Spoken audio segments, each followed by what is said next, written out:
Aku bukan menantu sampah. Bab 648 Konspirasi Gudang Emas. Manajer wanita dengan gemetar menunjuk ke akses di arah belakang.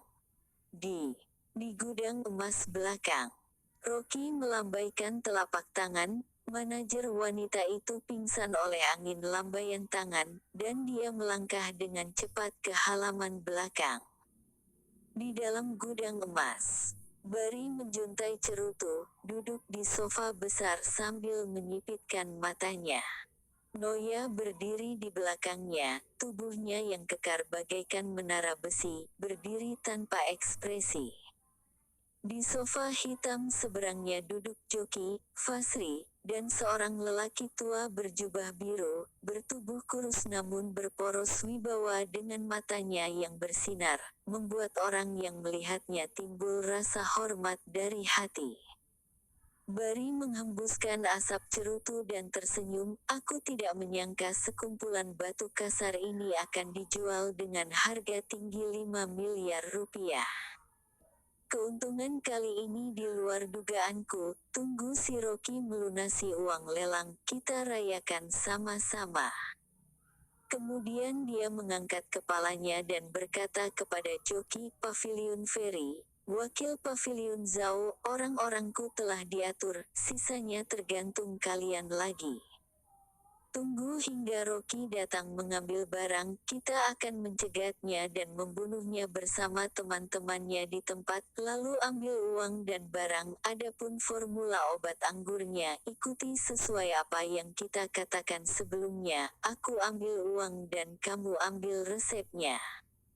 Wajah joki dingin, dan mendengus, si Rocky yang sombongnya luar biasa, beraninya menghina Pavilion Apoteker di depan kalayak ramai.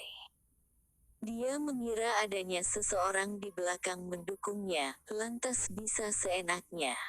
Bagaimanapun pada saat itu aku harus membunuhnya. Begitu dia selesai berbicara, lelaki tua di sebelahnya melambaikan tangannya, menggelengkan kepalanya dan berkata, jangan terlalu tidak sabaran, kita bawa dulu Rocky kembali ke Pavilion Apoteker untuk disiksa, dia bisa meresepkan salep intermiten dan anggur rumput ungu, maka pasti juga tahu resep lain, aku bisa perlahan-lahan menginterogasinya hingga dia memberitahu semua resep yang dia tahu. Joki buru-buru berkata, aku tidak memikirkannya dengan baik, Pavilion Ferry benar, tunggu ia menceritakan semua resep yang dia tahu, baru bunuh. Barry berkata dengan wajah muram, anak ini memiliki mulut yang keras dan tingkat kultivasi yang baik. Noya tidak sengaja terjebak dalam siasatnya dan terlempar ke udara olehnya. Yang ditakutkan adalah dia tidak mau mengatakannya dengan jujur.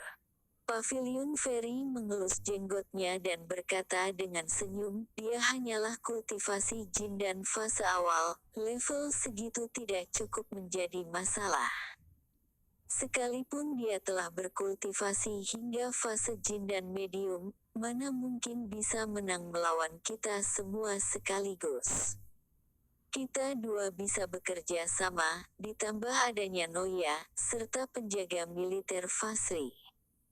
Tidak ada yang perlu ditakuti.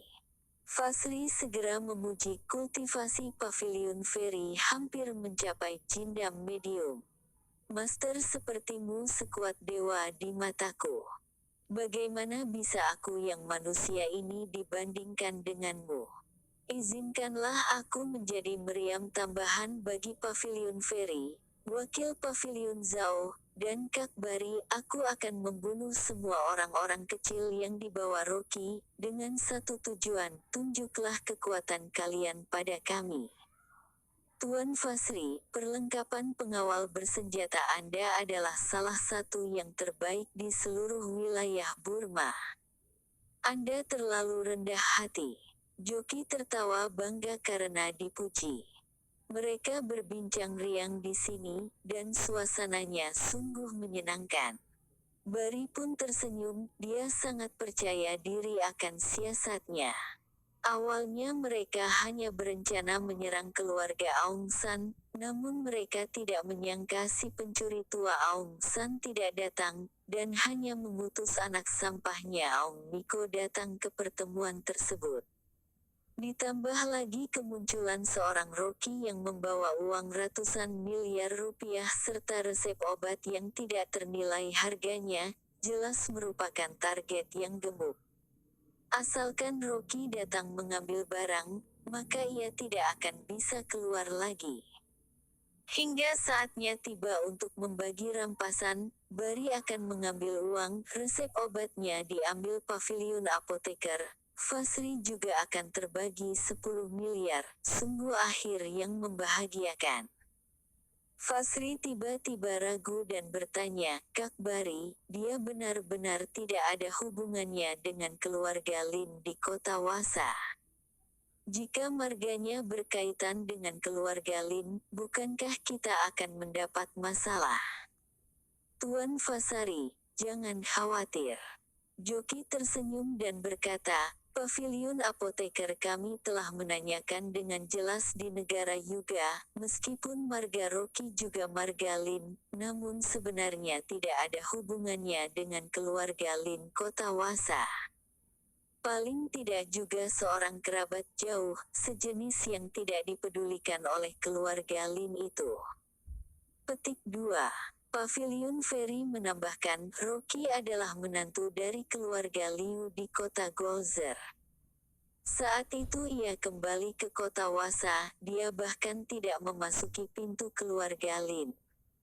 Sekalipun sekarang dia mati di sini, keluarga Lin tidak akan mau membela orang seperti dia. Ditambah lagi kita akan membunuh semua orang yang dia bawa, lalu siapa yang tahu dia mati di sini?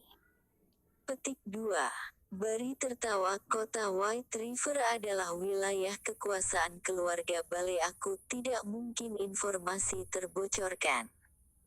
Fasri masih sedikit bingung, tapi kalau si Rocky itu kalau memang orang biasa, dari mana dia mendapat uang sebanyak itu? Lalu Nona Fiska bukannya juga mengundangnya makan malam? Bari berkata, backingan Rocky adalah keluarga Aung San.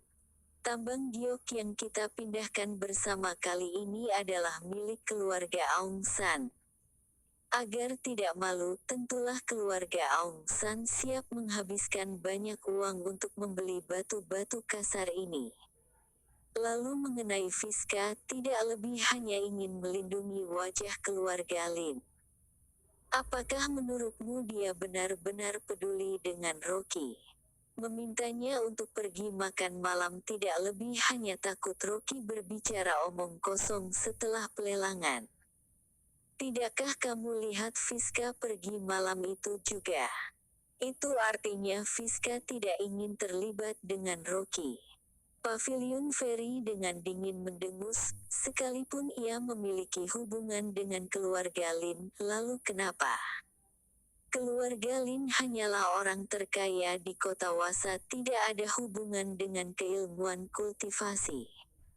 Apa yang dapat mereka lakukan pada paviliun apoteker? Setelah beberapa saat, Fasri merasa lebih lega dan berkata, "Wakil Paviliun Zhao, setelah Anda selesai menanyakan resepnya, dapatkah Anda memberikan Rocky kepada saya? Anak ini telah membuat saya malu di depan umum, saya ingin membunuhnya pelan-pelan." Bari membuka sebotol Champagne dan bersulang sambil tersenyum. "Ayo, bersulang untuk kerja sama dan rayakan terlebih dahulu." Tiba-tiba, suara samar tiba-tiba muncul di benak mereka. "Bukankah terlalu dini untuk mulai merayakannya sekarang?" Fasri ketakutan, dan berseru, Siapa yang sedang berbicara?" Security di sekitar kebingungan, mereka tidak mendengar suara sama sekali, suara itu langsung muncul dari benak orang-orang itu. "Rocky." Raut wajah Bari berubah, lalu memandang ke sekeliling. Suara itu muncul kembali. "Sudahlah, aku akan masuk sekarang, dan aku ingin melihat seberapa sanggup kemampuan kalian menyakitiku. Pada saat ini, semua orang mendengar suara Rocky dengan jelas diiringi dengan dengungan di ruangan itu. Fasri ketakutan dan menutup telinganya dengan tangan. Ada hantu. Ada hantu. Security segera mengambil senjata mereka dan melihat sekeliling dengan panik. Gudang emas ini dijaga ketat. Dinding sekelilingnya terbuat dari 3 lapis plat baja tahan peluru dan semen padat. Ketebalannya 4 meter. Bahkan tank pun tidak mampu menghancurkannya. Mustahil suara dari luar bisa masuk. Dari mana suara ini berasal? Pavilion Ferry berdiri dan menepuk tangannya. Tiba-tiba seisi ruangan menjadi tenang kembali. Ternyata suara tersebut merupakan ilmu transmisi suara rahasia. Barry menghela nafas lega dan berkata, Pavilion Ferry sungguh hebat, tapi dari mana anak ini bersuara? Ada 200 penjaga bersenjata yang ditempatkan di luar pintu gudang emas yang lapisan pertahanannya berlapis-lapis, dilengkapi juga dengan senjata kelas dunia. Mustahil dia dapat masuk. Begitu selesai bicara, tiba-tiba terdengar suara retakan di dalam ruangan itu. Diikuti dengan getaran gemuruh, tiba-tiba pintu pengaman baja setebal lebih dari 1 meter tiba-tiba meledak berterbangan. 2 security yang berdiri di dekat pintu langsung tertimpa oleh pintu pengaman yang berat dan mati di tempat.